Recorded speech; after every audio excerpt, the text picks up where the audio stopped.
Hey everyone, it's Caroline, and today I'm here with Hannah, who you're going to hear from a lot more in just a few minutes.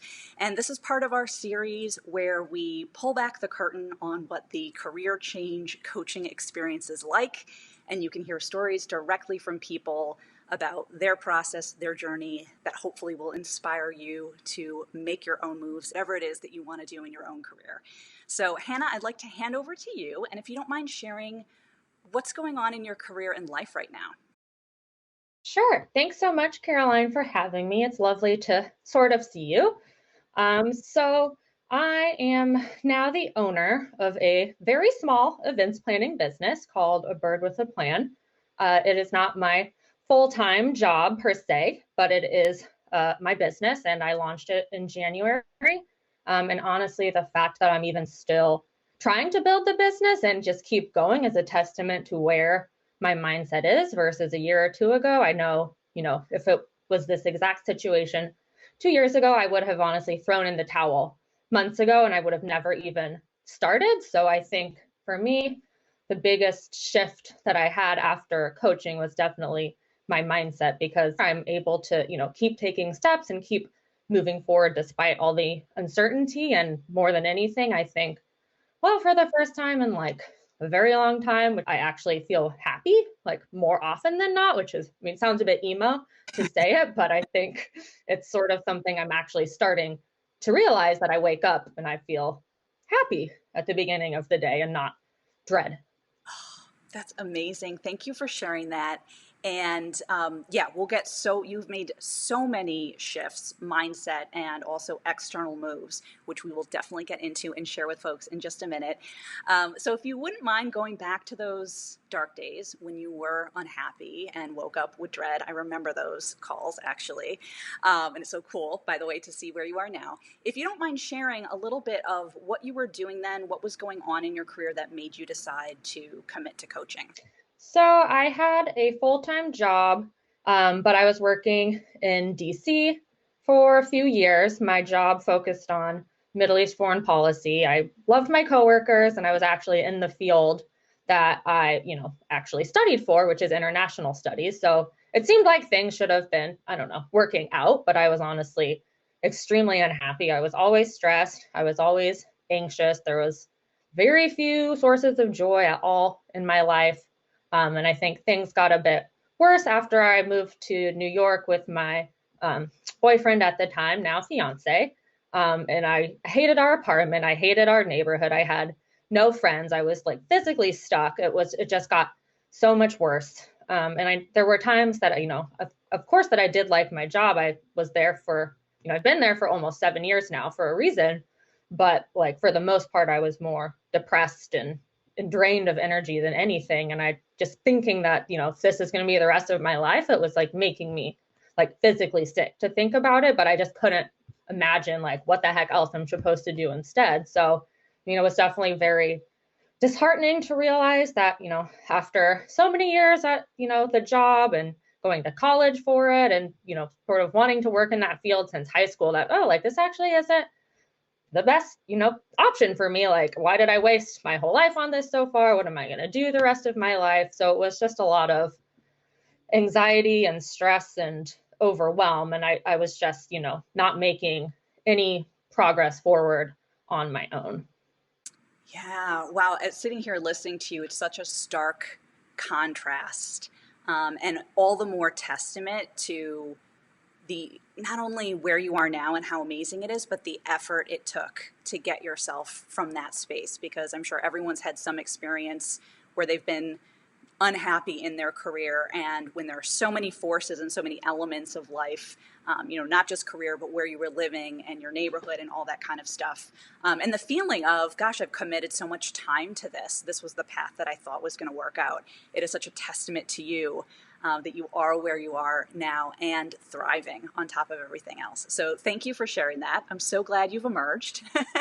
And so one of the things that we talked a lot about, because for a lot of people, it's not like their next career comes in a blinding flash, or it's not like they know exactly what they want to do, and then it's about kind of making the steps to get there. There is, for a lot of people, a lot of soul searching and sometimes external searching for what the next move is. And one of the things I thought you did so beautifully is that you made a lot of incremental in terms of, you know, things you could control, but they actually had a really big impact. But you made a lot of different moves in your life, in your career, before we kind of figured out the thing. So if you don't mind sharing, what were some examples of those, and what was the impact of those shifts in helping you figure out where you wanted to go? The first shift I made, which was actually it was a giant life change. You know, it had nothing really to do with my career at all, but the ramifications were, you know, very quickly apparent. So after, you know, living in New York and being completely miserable for some time, my fiance and I made the decision to move back to Seattle, which is where I'm from, where my mom lives, where all of my friends live. It turned out it was going to work with his job, and it just felt like we need to do this. Like, this is the right move for us. And just that change in like the physical location, like it really affected everything else. It was like a whole weight was lifted off of me, honestly. So, I mean, that's not maybe a small change, but it had more of an effect on everything than I realized it was going to. I was saying, you know, to you earlier, you don't have to change like everything to change everything. So I changed that one thing, and it was just like, I don't know, it was completely life-changing. And then the second change I made was asking to reduce my hours at my job. I knew I needed some income. I couldn't live on nothing, but I also knew that, you know, continuing to work full time was going to completely continue to drain me. And I was feeling, you know, already a lot happier, a lot better about the future. And it just felt like I need to keep, you know, moving forward, keep the momentum of making changes that are actually going to improve my life. So I made the decision to, you know, cut back my hours, which also then it just gave me so much more mental space and energy to, you know, start thinking about, you know, my next path. Yes, I love that. I told you that you should definitely trademark that quote. You don't have to change everything to change everything. It's such a beautiful encapsulation of, you know, these simple, and I say simple because they're straightforward. There's not simple to move cross country, but a straightforward move, and just that shift in perspective. I'm just a huge fan in shifting our lens, both energetically, and sometimes that's about where we live or the environment that we surround ourselves with. I love your comment about momentum, because that's so much about this experience. It's just kind of getting some traction to feel good about, to say, okay, things are heading in the right direction. I'm getting up in the morning and feeling slightly better. And by the way, we should add that Hannah is calling from her new home, her first home, and she just gave me a tour before this, and maybe next time we talk, she'll give us a home tour,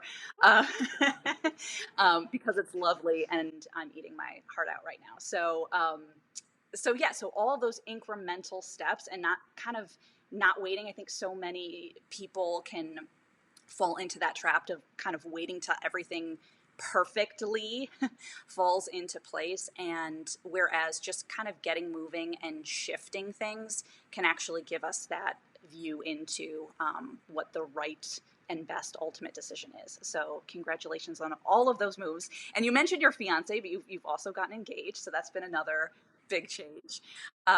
So congratulations. Thank you. So we kind of alluded to this, but as with many people, you came into coaching not necessarily thinking that you would start your own business. And so we just alluded to the fact that it took a little while to figure out that the business was the right move. So if you don't mind sharing with people kind of what did you come in thinking that a career change might look like, and what led to this shift now of starting your own business? Of course, you know, working with a career coach, we want to talk about career, but I think so much of our coaching revolved around mindset and making changes outside of the career that multiple months of coaching passed, and we still didn't totally know what I wanted to do, but like, it was okay. It was fine because I was still making progress elsewhere. And it just, you know, after a while, it seemed like there wasn't a clear direction. And I've never really been the type of person who knew, you know, in 20 years, I want to be doing this at, you know, this place. And I sort of just assumed my life would be defined by, an office job, a 9 to 5 job. And I would just, maybe shift organizations or shift the type of role I was doing. And that was it until I die, basically. And so it wasn't until, you asked me one day, I don't totally know what prompted, the question, but you asked me like, why not start your own thing? And I was like, And I just, I really took that question to heart. And my immediate response was, of course, like, no, I can never do that. In my head, I still only envision myself as being an office worker, at a 9 to 5 job. And, you challenged me on that, which is what you did a lot through coaching, is just challenging assumptions that we have, like, why couldn't you do that? And my brain was like looking for answers, like, what is like physically wrong with me that I can't, start my own business. And it wasn't really like coming up with a good answer. So I just kept thinking about that idea, and it was like I couldn't stop. And I sort of, realized later that even though, I had a lot of doubts when you first asked me, there was a part of me that was sort of like relieved and was almost waiting for you or someone to ask me that, just because it just seemed so ridiculous at the time that I would go and start my own business, that I needed someone else to say it and make it seem less crazy. And then once that happened, it was, like I said, I couldn't stop thinking about it. Yeah, I love that. I don't remember the specific conversation, but I must have asked that question because I was feeling something from you, because we were kind of talking about what you liked and what didn't work for you in your current job. And even now that I think back of it, you're so entrepreneurial and creative. Like all the things you're currently doing now in your business, it's like that's how you're operating in your 9 to 5 job. And so I must have been picking up and reflecting back kind of those elements that I could see, like you really were at your best when you were kind of doing things your own way and, planning events and, taking care of all the details and really into the design and all that kind of stuff. So thank you for sharing, and I'm so glad we found this place. And the other thing that I want to call out, because you'll never probably say it about yourself, is that you cut back on your hours and you still got promoted at least once. Was it once or twice? Since we were coaching, maybe, I don't know, twice, once. Yes, just like once or twice. Anyway, Hannah is obviously a rock star. But again, I bring this up because it's so interesting in hindsight. You can kind of come back and reconstruct the story, and it's so like linear and perfect. Like, oh, she did this, and then she moved to, out of New York, and then she, did this thing, and then did this thing. But all this was kind of like happening at once, and I think it was just a great testament to you starting the ball rolling to uncover these things. Let's move in now to lessons learned, and you've kind of peppered some in there. I love the quote about, not having to change everything to change everything. What were some of the biggest lessons you learned that you would want other people to know if they're thinking about embarking, whether it's, starting their own business or just, kind of want to mix things up, and we're feeling some of the same things you were feeling. What are the lessons learned you'd like to share with them? One big one was, sort of realizing that feelings of anxiety and doubt and uncertainty are feelings that literally every single human has, no matter how successful they are, and thinking that one day I'm just going to wake up and be, super certain about everything going on. That's ridiculous. So you can't, just wait for the feelings to go away and do what, try your best to just get rid of them. Instead, it's about, living with them and, working despite them, which, I mean, it's, it's not that easy, but over time it gets much easier. Like I said, the pandemic, it wasn't ideal, but didn't really, it of course was, stressful to have every event on my books this year get canceled. But again, it was just knowing I had to just keep going, and, everyone's stressed about it. You can't stop. So I think that's one of the biggest ones that has allowed me to keep, taking action.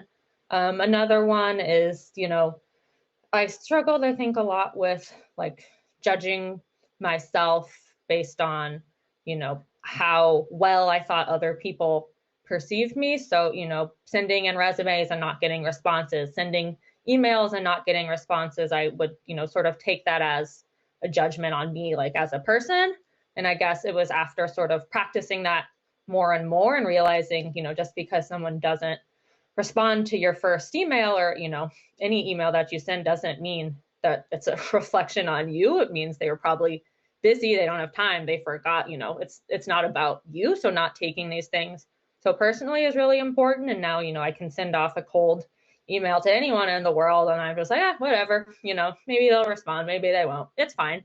And third, I think, you hear about this a lot in podcasts and books is perfectionism, but it really is a curse that will hold you back forever. And it's still something I haven't completely gotten past after, living a life of perfectionism, but it's again, starting to learn that I could, how much time I'm wasting trying to get something perfect before, taking any action. And at some point it just got I don't have time for this anymore. I just have to do something and it's not perfect, but it's fine. I just have to do it. Yeah, I love all of those lessons. Thank you so much for sharing. And, if you don't mind sharing a little bit more, because, it sounds so simple when you say it. You're like, oh yeah, it's a pandemic. It was hard and I just shifted. But I think partly because I remember the conversations we had when we first met, and partly because the pandemic is literally, it's literally crushed any sort of event planning. It's just impossible. And yet, I remember the first email we had checked in, and I remember you saying, yeah, this happened, and then I did these 5 things, and I'm happier than I've ever been considering. And, you had, the last time I think we talked, you had set up some photo shoots, and you had some new clients already. And so I'm just curious if you don't mind sharing a little bit about those pivots, whether it's mindset or actual things you did. So, oh my gosh, everything's getting canceled, weddings, people are miserable, take us through your experience. Yeah, it was definitely a roller coaster. So I don't make it sound like the whole year, was easy breezy for me or anyone. It was definitely lots of ups and downs, but I think the main thing was just sort of realizing there's going to be ups and downs. It got to be to the point where you just couldn't predict at all what was going to happen, and sort of just realizing you have to figure out what you can do right now. And so, my focus for this year completely changed from what I envisioned. It's thinking okay, if I can't do an actual event, what can I do? Just setting myself up for, hopefully a time where events are allowed again. Anything else that we haven't touched on that you'd like to share with folks, or you think they should know, either from your experience, from your experience, obviously. Anything else you think they should know?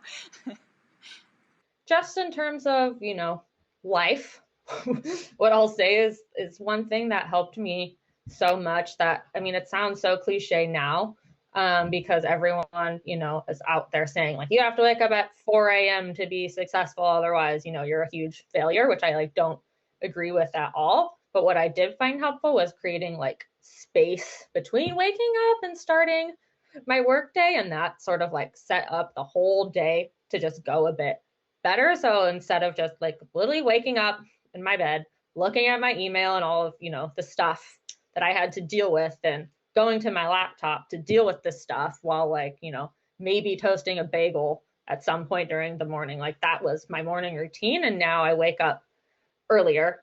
It's not 4 a.m., but it's earlier. And I actually, I do something like yoga that's not too intense, but it just helps me wake up. I make, coffee, I read something, I work on my business, and then I start my actual work day. So I have so much more energy, and I get to work on something that's fun before I sort of start, the day job, which is a little bit less fun.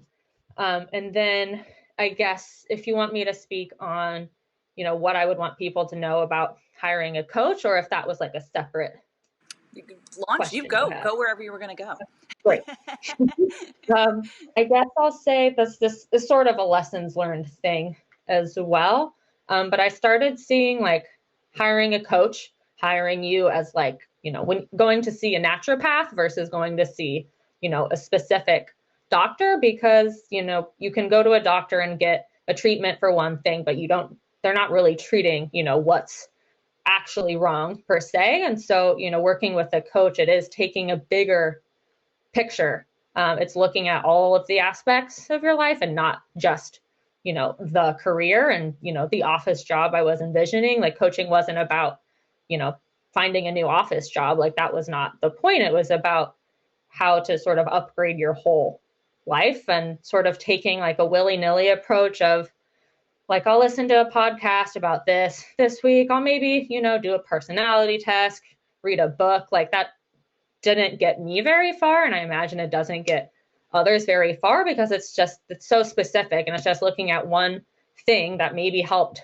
someone else. But how do you know it's going to work for you? Because everyone's situation is completely different. So I think the value add of a coach is you're actually interacting, with a human who gets to know you and understand you, and all of their advice and recommendations are tailored to you and not, 300 million people out there. Yes, thank you for sharing. And I love that naturopath for the soul or whatever. I love that analogy because, yeah, it is. I say this all the time, but it is so much bigger than just our career, right? It's everything. So thank you for sharing that. And if people are interested in whether it's this free session, whether they're going to hire, because you do have services for actual money, so they want to hire you to do one of your services, how do they actually find you and check out what you offer?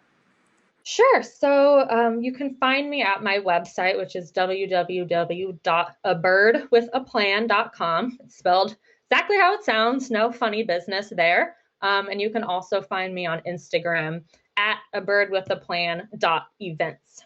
Awesome. Well, thank you so much for sharing. And I will add the links definitely below so people can check that out. And Hannah has great taste. As I've seen your business stuff, but I've just been through your home, so it extends to there. So I highly cardboard boxes and all. even those kind of looked like they were supposed to be there. So thank you so much for your time. It's been an absolute pleasure talking with you and obviously getting to know you and be with you on the journey. And I really look forward to checking in again and kind of doing our next installment at some point in the future. Thank you so much, Caroline. You're always amazing. As are you. All right. Bye. Bye.